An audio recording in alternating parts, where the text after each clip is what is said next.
Hello everybody and welcome to Nick's Stream. Today we're going to be discussing my top 10 7th generation games which could realistically be released on the Switch. Let's check it out.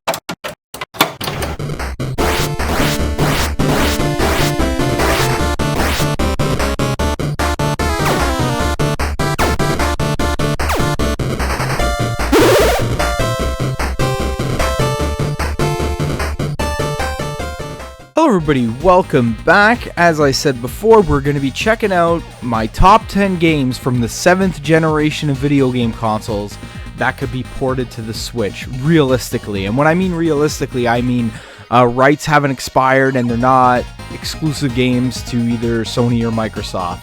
The 7th generation is the Xbox 360, Wii, or PlayStation 3. And there's always like discussion, well, what 8th generation games can be ported? Well, it's always difficult with 8th generation games because it's a lot of work to port them, but there have been successful ports from the 8th generation, like Doom 2016 or Doom Eternal, and The Witcher, so there's a lot of successful ports. But the ports from the 7th generation, which in my opinion is probably the greatest 3D console generation, those ports will run flawlessly and you could be able to run them with a higher resolution and a higher frame rate than they originally ran. And that's an ideal generation with phenomenal games that could be ported to Switch. But before we get into that, if you haven't already, hit that subscribe button down below. And let's talk about these 10 games. Okay, starting off, I want to start with Alice Madness Returns. So this game, what it is, it's a sequel to American McGee's Alice, which I had the PC version of. I don't know if it was released on anything else. I think it was a PC exclusive. This one is a sequel. It's more of a twisted adult take to the Alice in Wonderland. I really enjoyed this game when it came out. I felt all the levels were individually themed to certain things, but they all felt a little bit long. They made them too long and then ended up becoming repetitive in each level. That being said, this game is fantastic. Great imagination went into making this game, and it's definitely worth checking out. Next up, I got a couple Wii exclusives. We've already seen some Wii exclusives get ported to the Switch, the No More Heroes games, for example. And these are the Conduit Games. The Conduit Games, what they are, they're the awesome first-person shooters done kind of like in the style of Half-Life, and they heavily use the motion controls.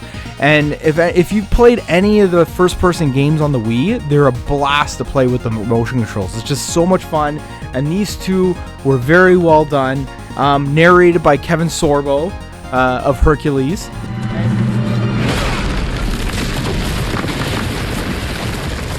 Something like this.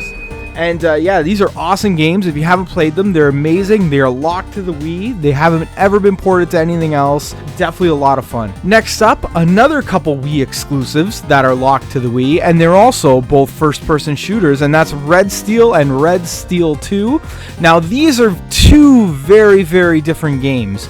Red Steel 1 is a modern-day first-person shooter that took advantage of the Wii motion controls. This was actually a launch game on the Wii, and it wanted to show you can play adult-oriented games on the Wii. So what failed with this one, with the first one, is that it had sword fighting elements, and the original Wii remote had too much of a delay on the motion control, so the swinging didn't really work.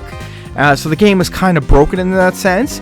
But if it was ported to the Switch, I'm sure it would run flawlessly. Another feature which was awesome in this game was it actually used the speaker in the Wii remote when you would reload your gun and stuff, and you'd make those sound effects come out of the Wii remote, and it felt really, really cool. Now the second one, Red Steel 2, it takes place more of in like a past setting, more of a samurai setting, and it's more of a first-person Metroidvania type game. It's kind of like almost like Metroid Prime with samurai swords.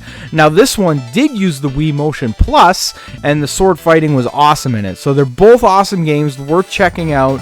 The first one, like I said, is kind of broken because the sword fighting mechanics don't work great, but they're still both cool games and worth checking out for sure. The next one is actually a Nintendo property, and it hasn't really been moved off the Wii either, and that is Punch-Out!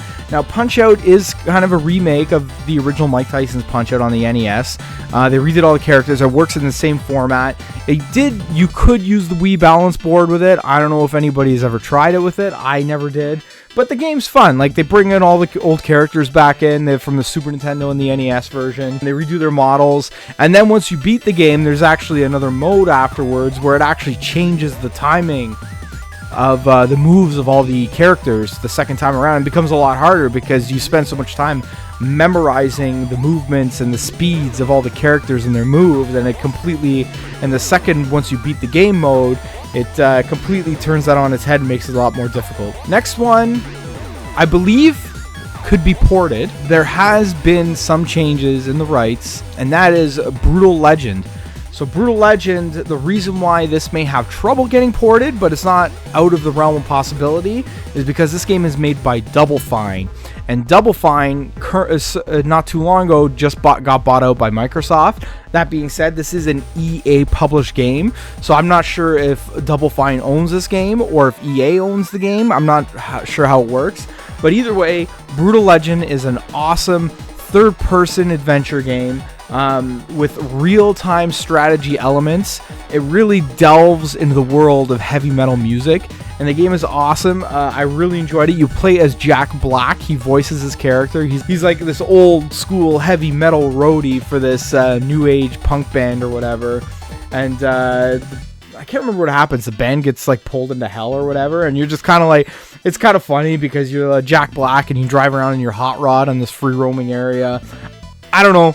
I really enjoyed this game. It was a lot of fun. Definitely check it out if you haven't heard of it or haven't played it. It's a dirt cheap game, and this I feel would be awesome if it got ported to the Switch. You the keeper of the sacred beer tree?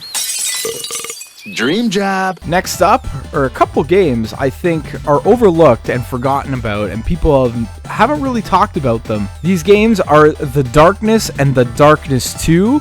If you haven't played these games, you play as Jackie Estacado. These are actually based on a comic book from what I understand. And the whole idea is that you're this guy in the mob who gets disenfranchised from the mob, and then you kind of get possessed by this demon. The first one is dark and gritty, and it's a first-person game, and it acts like a Metroidvania, where the second one is level-based and it's cel-shaded, so they change the style of the game. What it is that you are Jackie Estacado, you are in the mob, and you get disenfranchised from the mob, and then you get possessed by a demon, which kind of almost acts a little bit like the Venom tentacles. And so it's first-person shooter, you have this tentacles that you can use, but you can only use them in the darkness. So if you're in an area that's lit up, you have to shoot out the light bulbs and stuff so you can use your powers. And you have like these tentacles that come off you. You can spear guys with them. You can pick up cars and throw them and all this stuff, and you really feel like a monster in these games. They added a lot more functionality to the tentacles in the second one. You can do a lot more things, like you can pick up pool cues and like spear guys with them. But like I said, these would be an awesome port to the Switch. I would love to see these games come up on there in as a dual pack. Next one is a game which I am surprised hasn't been ported to the Switch yet, and that's Super Street Fighter 4. Now, Street Fighter 4, why I'm surprised this hasn't get ported yet, because Capcom ports everything to everything, and they've already ported Street Fighter 2 twice to the Switch, so you think Street Fighter 4 would be a shoo-in, because I understand they can't port Street Fighter 5 because Sony paid for that to get made and exclusive to the PlayStation 4. But Street Fighter 4, there's no reason why this can't be on the Switch. It's an awesome 3D, 2D fighting game, and it really went back to the basics of Street Fighter 2 style gameplay. I really enjoyed this one when it came out. I played a lot of it. I think I rebought it 2 or 3 times because they kept on reissuing it with more characters. But this is the final release of it, I believe, the Super Street Fighter 4, and it has all the characters in it. But yeah, this should be on the Switch. I don't know why it's not already. The next one I want to talk about is the Tomb Raider reboot made by Crystal Dynamics. People forget that this game came out both on the 7th and 8th gen. systems. The 2 sequels of this only came out on the 8th gen, but this one was also released on the 7th gen. This is an awesome Metroidvania style game. This one is done a lot more similar to the Uncharted style of gameplay, a heavy story. I really enjoyed the combat in this. I feel like the combat in this game was a lot better than the Uncharted games. I really like this game, and this is definitely my favorite Tomb Raider game of all time for sure. So the next one I'm going to show you is a game that did have multiple games in the series on the 7th generation, but I'm picking this one exclusively by itself as opposed to all the other ones I mentioned, because I feel like all the other ones I mentioned could fit on a single cartridge and they could release them in compilations. This one, if it got released in a compilation, I feel it would be more like the BioShock or the Borderlands compilations, where only like one game is on the cartridge and the other 2 you have to download. So this one, I chose it by itself, and I chose it because I feel the way it is would suit the Switch really well, and that is Batman Arkham Asylum. This is my favorite of the Batman Arkham games. It's a lot simpler than all the ones that followed it. It's a third-person Metroidvania game, and straight up Metroidvania. You get new items, you can access a new area because you got these new items. I absolutely was blown away by this game when it came out. The combat is unbelievable. This is the game that revolutionized combat in 3D games, hand-to-hand combat, because once video games moved from 2D to 3D, nobody could really figure out how to do hand-to-hand combat and make it fun in 3D games until this game came out. And then after this game, all the other games started ripping off its formula, which is fine because this game really helped with all that. And I really loved this game when it came out. I still love it to this day, and I would absolutely love having a port of this on the Nintendo Switch. And the last game I want to talk about on this list is a game which I'm not sure why this hasn't been ported yet, because it's only going to make money if they do, and there's no reason why it can't be ported.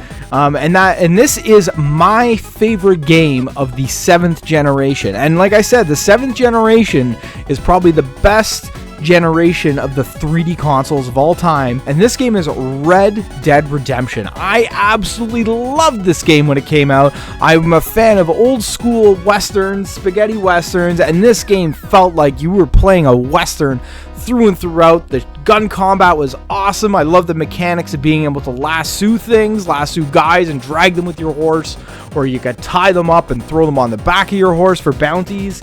I absolutely love this game, especially that part of the game, and everybody knows this part. It's the most famous part of the game when you're riding to Mexico.